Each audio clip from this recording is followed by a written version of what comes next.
పశ్చిమ గోదావరి జిల్లా టీడీపీ నూతన అధ్యక్షుడిగా మెంతన రామరాజు ఎంపికయ్యారు. తనను నమ్మి బాధ్యతలు అప్పగించిన సీఎం చంద్రబాబు మంత్రి లోకేష్కి ధన్యవాదాలు తెలిపారు. నీతి నిబద్ధతతో పనిచేస్తానని హామీ ఇచ్చారు. అందరి సమన్వయంతో జిల్లా అభివృద్ధికి కృషి చేస్తానంటున్న మంతెన రామరాజుతో మా పశ్చిమ గోదావరి జిల్లా special correspondent Hanumantharao face to face. Telugu Desam అధ్యక్షులు మంతెన రామరాజు గారి దగ్గర ఉన్నాం. ఈయనకి రెండోసారి పదవి దక్కడం, ఆయన మాటలను తెలుసుకుందాం. సార్ చెప్పండి. Congratulation sir, first of all. Sir, మీకు రెండోసారి పదవి దక్కడంపై మీ స్పందన ఏంటి సార్? ఈరోజు గౌరవనీయులు మన రాష్ట్ర ముఖ్యమంత్రి గౌరవనీయులు రాష్ట్ర చంద్రబాబు నాయుడు గారు ఇలా రాష్ట్రాన్ని అభివృద్ధి చేయాలని చెప్పి ఎంతో దృఢ సంకల్పంతో ఎట్లా ఉన్నారో, అదేవిధంగా జాతీయ అధ్యక్షులు మాకు గవర్నర్ చంద్రబాబు నాయుడు గారి యొక్క ఆశీస్సులతో, అదేవిధంగా మన ప్రధాన కార్యదర్శి గవర్నీయులు లోకేష్ బాబు గారి మంత్రివర్యులు, అదేవిధంగా పల్లా శ్రీనివాస్ గారి యొక్క ఆశీస్సులతో ఈరోజు మళ్ళీ జిల్లా అధ్యక్షులుగా నన్ను ప్రకటించడం జరిగింది. ముఖ్యంగా ఒక పక్క చూస్తూ ఉన్న ఆ రోజు ఉండి నియోజకవర్గానికి సంబంధించి నేను శాసనసభ్యుడిగా 2019-24 మధ్యలో పనిచేసినాను.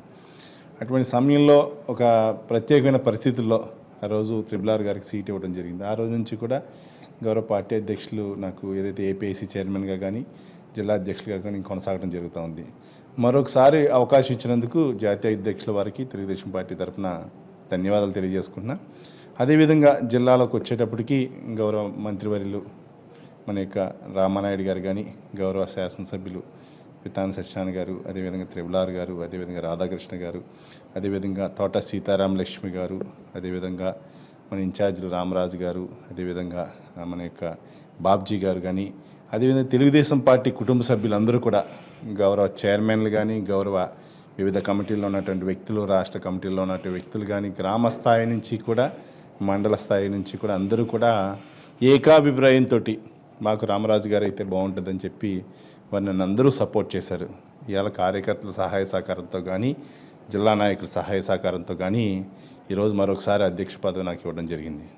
ఏదైతే పార్టీ సభ్యులు ఏదైతే నమ్మకంతో నా మీద పెట్టారో, నీతి నిజాయితీ నిబద్ధతతోటి పనిచేయడానికి నేను కానీ మా కమిటీ సభ్యులు కానీ అందరి సహాయ సహకారంతో చేయడానికి సంసిద్ధంగా ఉన్నాం. ముఖ్యంగా ఓ పక్కన రాజకీయ యొక్క పర్యవేక్షణ ఎట్లా అంటే, ఈరోజు ఎన్డీఏ కూటమి ఉంది. ఎన్డీఏ కూటమిలో ఏదైతే ఒక పక్కన జనసేన కానీ బీజేపీని కానీ కోఆర్డినేషన్ చేసుకుంటూ ముందరికి వెళ్ళడం జరుగుతూ ఉంది.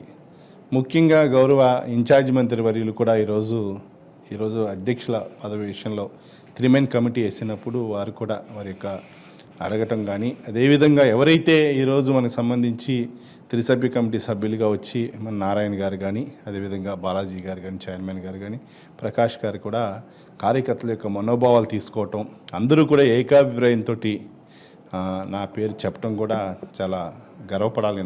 ఎందుకంటే నేను ఎంతోమంది రుణపడి ఉన్నా. ఈరోజు వీరందరూ కూడా ఏకాభిప్రాయం చేయటం, గౌరవ శాసనసభ్యులు కానీ, గౌరవ ఎమ్మెల్సీలు కానీ, మాజీ ఎమ్మెల్సీలు కానీ అందరూ కూడా ఎవరైతే ఉన్నారో అందరూ కూడా చెప్పడం జరిగింది. ముఖ్యంగా తెలుగుదేశం పార్టీ ఎన్నడూ కూడా ఈరోజు పార్టీ పెట్టిన కాడి నుంచి కూడా ఎప్పుడూ కూడా జిల్లాలో కానీ రాష్ట్రంలో కానీ ఇలాంటి అవకాశం ప్రజలు మనకు కల్పించారు. అంటే ప్రజలు కల్పించినటువంటి పదవి మాకే కాదు, స్థానికంగా ఉన్న శాసనసభ్యులు అందరూ కూడా గ్రౌండ్ లెవెల్లో పనిచేసి ఒక పక్కన ప్రభుత్వం పెట్టేటువంటి స్కీమ్స్ అన్నీ కూడా ముందర తీసుకెళ్తూ ప్రతి కార్యక్రమాన్ని ముందర తీసుకెళ్ళడం జరుగుతూ ఉంది. అందులో భాగంగా ఈరోజు నాకు ఇచ్చినటువంటి అవకాశాన్ని 100% రాబోయే రోజుల్లో లోకల్ బాడీస్లో సమన్వయం చేసుకుంటూ ముందరికి వెళ్తాం.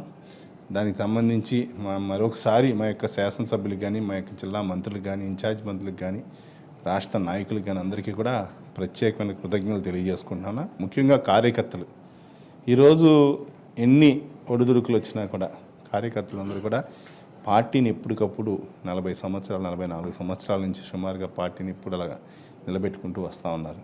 వారందరూ ఉండడం ద్వారానే ఈరోజు నేను 2006లో పార్టీలో జాయిన్ అయ్యాను, తెలుగుదేశం పార్టీలో, అంటే సుమారుగా 20 ఏళ్ల క్రితం. అప్పటి నుంచి నాకు కూడా ఎప్పుడూ కూడా పదవి ఉన్నా లేకపోయినా తెలుగుదేశం పార్టీ కార్యకర్తలు అందరూ కూడా నన్ను ఎప్పుడు ఒక స్థాయిలో గౌరవించి ఎప్పుడు కూడా గౌరవాన్ని ఇచ్చారు. గౌరవాన్ని తీసుకుంటా ముందరికి వెళ్తాం జరుగుతూ ఉంది. అదే రాబోయే రోజుల్లో కూడా అదే గౌరవాన్ని పొందుతూ కార్యకర్తలకు కూడా అదే గౌరవాన్ని కల్పిస్తూ నేను ముందరికి వెళ్తానని చెప్పి మీ ద్వారా తెలియజేసుకుంటాను. ఇది మనకి రామరాజు గారు తెలియజేస్తుంది. పార్టీలని అందరినీ కలుపుకుని, అంటే కూటమి నాయకులను అందరినీ కలుపుకుని కార్యకర్తలని కలుపుకుని వెళ్తానని తెలియజేస్తున్నారు. ప్రజలు కూడా నాకు నమ్మకంతో ఈ పదవిని దక్కేలాగా కార్యకర్తలు కూడా సపోర్ట్ చేశారు. అదేవిధంగా ఎమ్మెల్యేలు, ఎంపీలు, అదేవిధంగా ఎమ్మెల్సీలు, మాజీ ఎమ్మెల్సీలు అందరూ సపోర్ట్ చేశారని తెలియజేస్తున్నారు. వాళ్ళందరికీ కృతజ్ఞతలు తెలియజేస్తున్నారు. కెమెరామెన్ నవీన్తో YK TV Hanumantharao. Hi viewers, ఈ వీడియో మీకు నచ్చినట్లయితే లైక్ కొట్టి షేర్ చేసి వైకే టీవీని సబ్స్క్రైబ్ చేసుకోండి.